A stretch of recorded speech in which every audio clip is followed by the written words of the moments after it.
It's Random Thoughts again, and in today's video we are going to look at the Battle of Mogori. Now this is a battle that changed the Kipsigis Republic significantly, and it even changed the composition of its clans, and that's why today there are so many people from the Kipsigis community who can trace their ancestry to the Kisi people.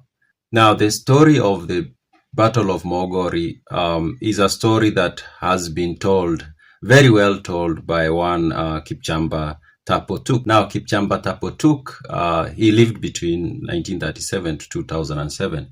He wasn't your typical historian. He did a very good job at taking the history of the Kipsigis and making them into music and then recording them, of course. And by so doing, he kind of like managed to give us the records that can then in many years to come be referenced and looked at. I would say that Kipchamba has to be at the top of the list of the most influential artists from Kenya in the 20th century.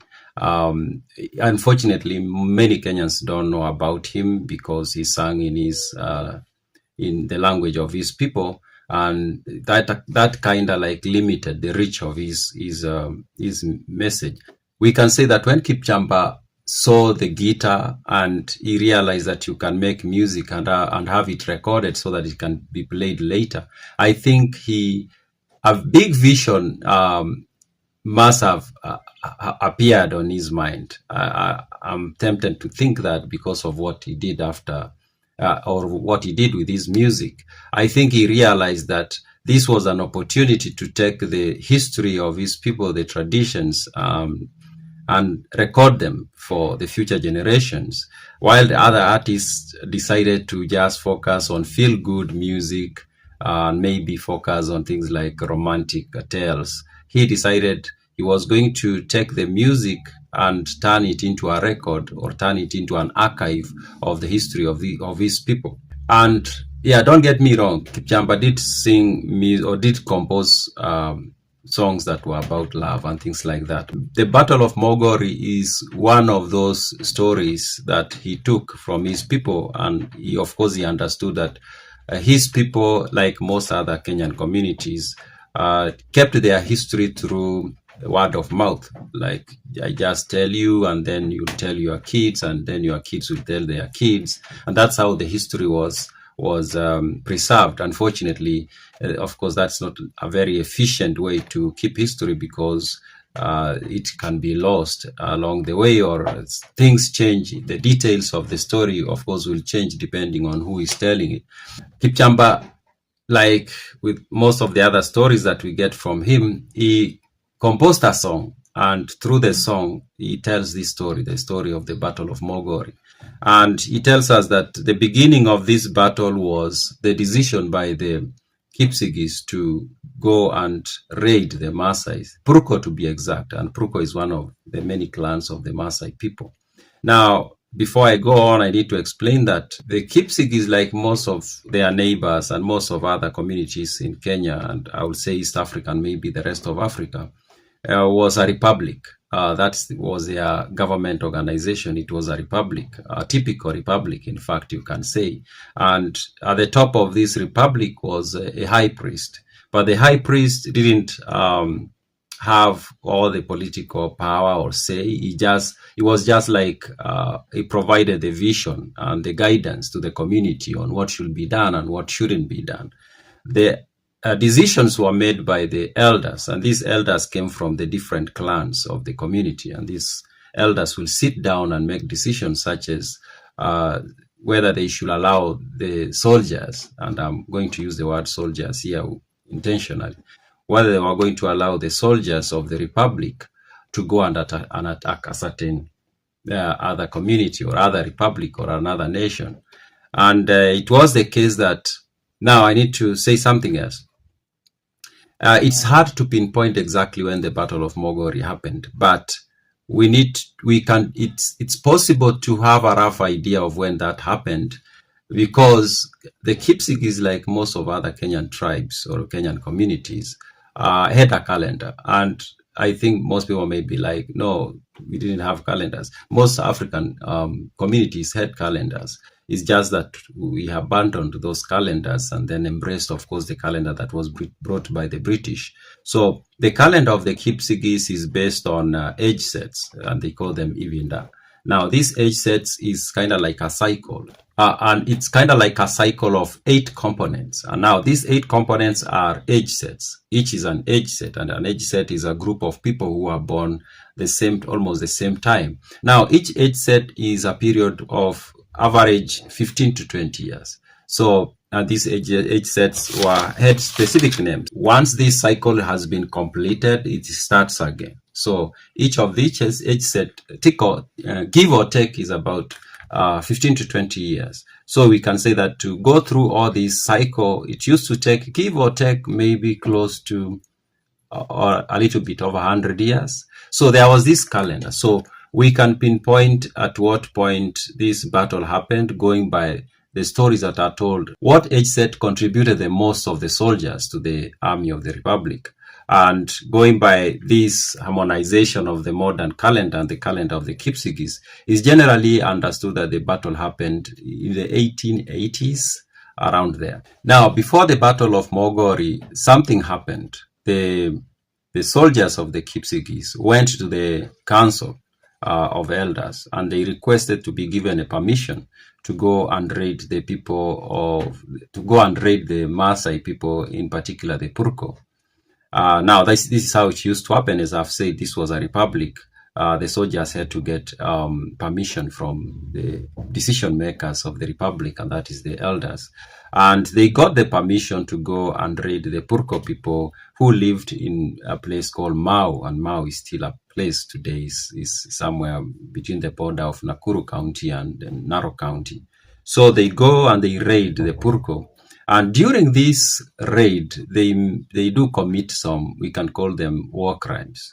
And I need to say something about these war crimes. Sometimes some people may assume that when African communities or African nations used to fight, they didn't have rules. There were rules. And when I was listening to Kipchamba explain these rules, I remembered something I've read. I've read a book by Titus Livius, or Livy, who wrote the history of ancient Roman Republic. This book covers the history of ancient Roman Republic from around 800 BCE to close to 0 AD, a period of close to 700 years. And in this book, he explains so many things. And one of the things in this book is how the ancient Romans used to fight with their neighbors. And they used to have something called the law of the nations. Now, the law of the nations were these things that could not be done during wars. For example, you could not attack an ambassador. That means if your enemy sent someone to bring you a message or to come and inquire or to try to talk to you about something, it wasn't allowed for you to attack them. And there were cases where that happened, and it was said that those people have broken the law of the nations, and there were consequences for that. When you broke the law of the nations, the people you could form alliances with will abandon you, because they consider that breaking the law of the nations was like committing a crime not only to humanity, but you're committing a crime against the gods. So it was that strict. Come locally here, by going by what Kipchamba explains about the Battle of Mogori, there were these, we can call them the laws of the nations, where there were things that you could not do during battles or during raids. And one of those was killing women and children, or hurting people who are disabled in some way. In this case, he mentions that these Kipsigis soldiers go to Purko land and in Mau, and they raid, and they do things that they were not supposed to do. For example, they burn down the houses. Seems like that was not acceptable. They also kill some disabled people. And then they take the women and the cattle. Now, taking the women and the cattle, that was allowed. Not killing the women, but just taking them. So they take the cattle and the women, and they reach a place called Siabe. Siabe is still a place today. It's close near Narok town. There's a river called River Siabe, and they reach there and they are tired, they are hungry, they decide to eat. And they kill a few of the animals, and they are burning the meat or roasting the meat. And they look at a distance. They see the soldiers of the Purko approaching. And of course, they get scared that now we have a problem at hand. And they decide what they are going to do is to mess up the meat they were roasting, to make it in such a way that the people coming cannot eat it. So they put some, they did something to the meat to make it not edible. And then they tell the women, of course, they start pushing the animals to cross the river. The animals cross the river, but the women refuse because the women now are aware that their own soldiers are coming and they don't want to make it easy for these people. So the women refuse to cross. And these guys tried to push them. They were not successful. Now, one of the soldiers decide that, we don't want to wait here until our enemies just find us here. We need to cross the river. We don't have to go with these women. So what do? Let's take away their ornaments from their hands and their legs. And it seems like these were very valuable in that period. And they tried pulling them from the hands and the legs. They were not coming off. It's like they were very tight in the arms and the legs. And these guys don't give up. They decide to cut the hands and the legs just to get these ornaments. And now that was a huge abomination, we can say. They do that and they leave the women being eaten by the vultures, and they cross the river. Now, while they are on the other side, they don't go, they just start washing their knives. And the Purko come. And the Purko see their women and they are so saddened. They can't believe what they are seeing. And they look at these women just agonizing and in pain and being eaten by the vultures. And the Purko decide that there is nothing they can do to save these women. But they are so angry about it. And Kipchamba says they cry, looking at these women suffering, they cry. And then they want to go and attack. But their leader tells the young men, the Moran, don't do it. We can't fight people who have broken the law of the nations. We can't fight people who can do such. We can't taint ourselves by going into battle with them. So what we'll do, we just let them go. But then he basically curses them. He uses his weapon. He does some rituals, kind of like he passes some words to them, basically telling them, you people are cursed. And the Kipsigis soldiers leave and the Purko soldiers go back. Apparently, they left the women there to die because there was nothing they could really do.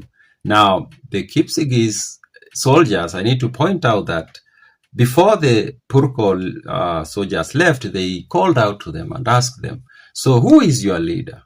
And they shouted back and said, Arab Kisiara. Now, seems like the Purko knew Arab Kisiara and they knew him to be a good-hearted man, and their leader was like, no, this cannot be Arab Kisiara. Arab Kisiara cannot do this. Now, indeed, Arab Kisiara was not happy with what happened. He was their leader, but he wasn't happy with what happened at the Sia Bay. Seems like Arab Kisiara, while he was a very good-hearted man, he wasn't a very good general. He lost control of his soldiers. He lost control of his men, and he could not control them. That's what seemed happened. And they go back home. The young soldiers are home. They are happy about, they brought cows, they brought ornaments. But Arab Kisiara is not happy because he knows what happened. And the people look at him, the elders, they look at him and they are like, seems like things did not go right from where these people are coming from, because it seems there is something wrong. And they try to talk to the young people to explain what happened. And these young people seemed like they were avoiding that topic. They didn't want to talk about what happened, and everybody kind of like concluded there's something that happened that is not right. And of course, their leader, their general, or their commander goes and explained what happened. And now the elders were like, this was very wrong, and these people need to be cleansed, because that's not acceptable. Whatever they did over there is not acceptable. But the young people, the soldiers, were like, no, we did nothing wrong, and they didn't want to listen completely. They didn't want to listen to the advice they were being given. Now, not long after that, the soldiers have refused to be cleansed or to take any advice from the elders. These soldiers sent one of them, a guy who went by the name Maina Arab Chemoa, to go and talk to the elders and request them to give permission for them to go and attack the Kisis. They called them Gosobek. Now Chemua goes, talks to the elders. He tells them, the soldiers have sent me here and they are requesting that you give us permission. We go and raid the Kipsigis. The leader or the commander of this group at this time is a guy who went by the name Alabuk Arab Makiche. Now, Kipchamba describes this guy as someone who was very courageous, very confident, but he was led by his courage more than by his head. Like he acted without thinking. Now, Chemua go talks to the elders, and the elders are like, no, you people will not do that because you've not even been cleansed from the things that you did when you went to the Purko. But so Chemua comes back and tells the soldiers, this is what the elders have said. They've said they are not going to give us permission to go and raid the Kipsigis because we have issues from our last raid. And they tell him, no, go back and tell them we want permission to go. So he goes back and he talks to the elders. And the elders, of course, they understand that these young men can do a lot of damage. If they've decided they are not going to respect what we are telling them, then what power do we have to control them? So they are like, they tell Chemua, you people can go, but tell those young men when they reach there, they should not let daylight find them there. And seems like the way Kipchamba puts it, Chemua was also given some other instructions. Looks like he was told, when you go with these people, try to see if there is a way you can make them come back without going far. And they start going, and at some point they are being followed by vultures and hyenas, which is not a good sign. Of course, in that time, vultures will follow soldiers around because they knew something was about to happen. And Chemua reaches a point and he tells them, guys, I want to say something to you. And he tells them, I don't think it's a good sign. Looking around the animals that are following us, I don't think it's a good sign. I think maybe we should go back and maybe do this another time. And Malabuk and the others laugh at him and they are like, you coward. You want us to go back? Why? We still want to go. And by the way, do you have enough sheep in your household you can share with us if you want us to go back? You don't. So just don't tell us that. And Chemua stopped from trying to persuade them to not go. But there were a few that listened to Chemua and they went back. But Chemua followed these guys still. He didn't go back with a small group that decided, you know what, it looks like things are not okay. We are not going. Chemua went with the rest and they go and they reach Kipsigis, and they are successful. They do take some cattle, a sizable amount of animals. And now at this point, Chemua tells them, the elder said, once we get what we want, we shouldn't allow ourselves to be here when the day breaks. So we should be going. Malabuk told him, no, we are not going. We need to stay here and we need to face these people in the morning. They need to know that we were here at least. So there are those that listened to Chemua. One of those was a guy who went by the name Kipsigis, Arab Kaborog. And Chemua also left. They left with their own portion of, I think most of the animals, this group left with the animals. And Malabuk remained behind with the main group. It was like almost the entire army basically, but they are, except for the few who had gone back home. So they stay there. In the meantime, the Kipsigis were calling out for all their soldiers to come to, of course, because something has happened. But not only the Kipsigis, they had, at this point, they had an alliance or an agreement with their neighbors, the Luo, and they also shout to them during this time. Communication is you shout, the person who hears you shouts, and that's how the message goes very far. So by that, everybody will know there is an emergency and people need to run and do something. So the Kipsigis put their army together, and the Luos bring their own. And when morning comes, the Kipsigis soldiers are at a place called Mogori. That's where the name Battle of Mogori comes from. It's near Manga. There's a place called Manga. Even to date, there's a river there. That's where they were, down on the valley. And big mistake, they decide to stay at the valley, and maybe they should have decided to be at the top of the hills. Maybe that would have helped them, but they stay on the valley for some reason. And when day breaks, they look around, they are surrounded. all the top hills are full of the Kisi soldiers and the Luo soldiers. And so Kipchamba tells us there is this one old lady, a Kisi lady, who the Kipsigis came to call Chepkinet. And now this lady was standing somewhere, and she has a calabash in hand. And at some point, she throws this calabash down into the valley, and it explodes. Kipchamba says it was such a huge sound that came out of that, and then there was dust everywhere.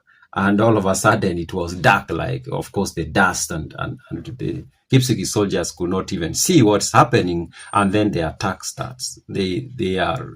Rocks are thrown at them using slings, and spears are coming down from the hills. And yeah, the battle was on, but it wasn't really a battle. It was a massacre, because these guys didn't have any opportunity to do anything. They just sat there and waited for death.